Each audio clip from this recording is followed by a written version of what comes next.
4 na miyembro ng CAFGO ang sugatan matapos sa magsagawa ng panghaharas ang mga hininalaang grupo ng miyembro ng teroristang grupo na Dawla Islamiyya Hasan Group sa bayan ng Dato Ho Firm, Ampatuan, Maguindanao del Sur, Kabakalawan ng gabi. Sa ulat na inilabas ng 6th Infantry Campilan Division, bandang alas 11 ng gabi sa baryo Labo-Labo 2, naganap ang insidente kung saan sabay-sabay na pinaputukan ng 10 mga armadong katao ang isang go-go outpost at Labo-Labo Patrol Base ng 90th Infantry Battalion. Nagtagal ng isang oras ang palitan ng putok sa pagitan ng mga sospek at tropa ng pamahalaan bago umatras ang mga ito.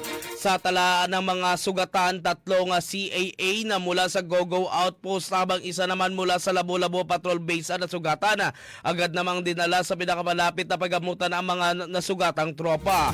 Posible anya na may kaugnayan sa harassment incident sa nauna ng operasyon ng militar laban sa Dawla Islamiyya Hasan kung saan 3 ang nalaga sa grupo at posible ding isang retaliatory attack o isang diversionary tactic lamang umano ang ginawa ng grupo. Naka-heightened alert na ang AFP sa lugar upang di na makapagsagawa pa ng bagong pag-atake ang grupo sa lugar at matiyak ang seguridad dito. Patuloy namang pagtugis ng mga militar sa mga suspect.